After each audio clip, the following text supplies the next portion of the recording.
তো hello everyone, আসসালামু আলাইকুম। কেমন আছেন সবাই? আশা করি সবাই ভালো আছেন। তো আজকের ভিডিওতে আমি দেখাবো যে কিভাবে ওপো, রিয়েলমি এবং ওয়ানপ্লাস এই ফোনগুলোতে অ্যান্ড্রয়েডের যেই ডিফল্ট ফন্টটি আছে বাংলা ফন্ট, সেটাকে চেঞ্জ করে অ্যাপেলের যেই ফন্টটা আছে ওই ফন্টটা ইউজ করা যায়। তো দেখা যাচ্ছে যে আমি বর্তমানে যেটাতে রয়েছি অ্যান্ড্রয়েডের ডিফল্ট ফল্টে, এখানে বাংলা ফন্টটা তেমন ভালো দেখায় না। তো আমি আজকের ভিডিওতে দেখাবো কিভাবে এই অ্যান্ড্রয়েডের বাংলা ফন্টটাকে চেঞ্জ করে আমরা অ্যাপেলের যে বাংলা ফন্টটা আছে ওটা ইউজ করতে পারবো। তো চলুন শুরু করা যাক। তো আমরা এই কাজটা করব 3টে স্টেপে। প্রথমে আমরা ফন্টের এপিকেটা ডাউনলোড করব এবং ইনস্টল করব। দেন সেকেন্ডলি আমরা ফোনের রিজিয়নটাকে মায়ানমারে কনভার্ট করে নেব এবং থার্ডলি আমরা মায়ানমারের জন্য যেই এক্সট্রা ফন্ট ইউজ করার যে অপশনটা আছে সাপোর্ট ডায়া ক্যারেক্টার, সেই ডায়া ক্যারেক্টারটা অন করে নিব। তো প্রথমেই আমাদের এই ভিডিওর ডেসক্রিপশনে থাকা অ্যাপের লিঙ্কটাতে গিয়ে আমরা অ্যাপটি ডাউনলোড করে নিব। দেন এই যে এপিকে ফাইলটা রয়েছে ফন্টের মাত্র 277 কেবির, এই এপিকে ফাইলটা ইনস্টল করে নিব ফোনে। তো আমি প্রথমেই এই এপিকে ফাইলটা ইনস্টল করে নিচ্ছি।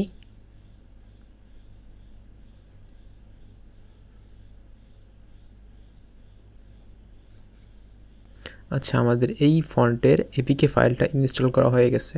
এখন আমরা ডানে ক্লিক করে দিব। দেন এখান থেকে আমরা চলে যাব ফোনের সেটিংসে। সেটিংসে এসে আমরা চলে যাব ল্যাঙ্গুয়েজ এবং রিজিয়নে। ল্যাঙ্গুয়েজ এবং রিজিয়ন থেকে আমরা রিজিয়নটাকে মিয়ানমার করে নিব।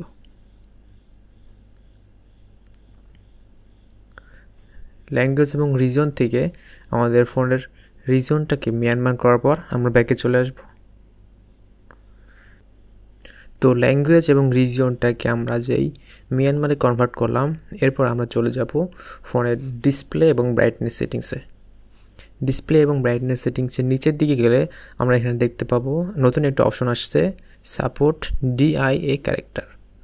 এটা রিয়েলমির ক্ষেত্রে এখানে আছে, কিন্তু এর অ্যান্ড্রয়েড ভার্সন চেঞ্জ হতে পারে, অথবা ওয়ানপ্লাসের ক্ষেত্রে এই সেটিংসটা অন্য কোথাও থাকতে পারে। সেই ক্ষেত্রে আপনারা সেটিংসের সার্চ বার থেকে সাপোর্ট ডায়া ক্যারেক্টার লিখে সার্চ করলে পেয়ে যাবেন। তো এখানে এসে আমরা সাপোর্ট ডায়া ক্যারেক্টার যেটা আছে এটা অন করে দিব। তো দেখা যাচ্ছে আমাদের ফন্টটাতে কিছুটা পরিবর্তন আসছে। মূলত আমাদের যেই অ্যাপেলের যে বাংলা ফন্টটা আছে সেটা অ্যাক্টিভেট হয়ে গেছে। এখন যদি আমি এটাকে প্রিভিউতে যাই, কোনো একটা অ্যাপে চলে গেলাম, দেখা যাচ্ছে এখন এই যে আমাদের যেই বাংলা ফন্টটা আছে, বাংলার সাথে কিন্তু ইংরেজিটাও চেঞ্জ হয়েছে। বাংলা ইংরেজি দুইটাই কিন্তু অ্যাপেলের যেই ফন্টটা আছে, অ্যাপেলের বাংলা ফন্ট হলো কোহিনূর এবং ইংরেজি ফন্ট এসএ প্রো, সেটা কিন্তু চলে আসছে। আচ্ছা, আমি কোনো বড় টেক্সট দেখাই ভালো করে। আচ্ছা, এই যে দেখা যাচ্ছে যে আমাদের যেই অ্যাপেলের বাংলা ফন্টটা আছে সেটা কিন্তু আমাদের অ্যাক্টিভেট হয়ে গেছে। এভাবে খুব সহজেই আপনারা ডেসক্রিপশন থেকে ফন্টের এপিকে ফাইল এবং রিজিয়নটাকে মিয়ানমারে কনভার্ট করার পর ডায়া ক্যারেক্টার সাপোর্টটা অন করে দিলেই ফোনে আপনাদের বাংলা এবং ইংরেজি উভয় অ্যাপেলের যে ফন্টটা আছে সেটা অ্যাক্টিভেট হয়ে যাবে। তো মিয়ানমার রিজিয়ন অ্যাপ্লাই করার পর অনেকের ক্ষেত্রে টাইম সেটিংসটা 1 ঘন্টা সামনে বা পরে চলে যেতে পারে। সেই ক্ষেত্রে আপনার টাইমটা অ্যাডজাস্ট করে নেবেন। আর যদি আপনারা এই ফন্টের আপনারা যদি ফন্টটা অ্যাক্টিভেট আবার ডিঅ্যাক্টিভেট করতে চান, তাহলে শুধুমাত্র ওই সাপোর্ট ডায়া ক্যারেক্টারটা অফ করে দিলে আবার আপনাদের ডিফল্ট ফন্টে চলে আসবে। আবার কোনো সময় অ্যাক্টিভ করতে চাইলে শুধুমাত্র সাপোর্ট ডায়া ক্যারেক্টারটা অন করে দিলেই সেক্ষেত্রে আবার আপনাদের অ্যাপেলের ফন্টটা অ্যাক্টিভেট হয়ে যাবে। তো এই ছিল আজকের ভিডিওটি ভালো লাগলে অবশ্যই ভিডিওটিতে লাইক এবং কমেন্ট করবেন, আর চ্যানেলটি সাবস্ক্রাইব করে পাশেই থাকবেন। ধন্যবাদ।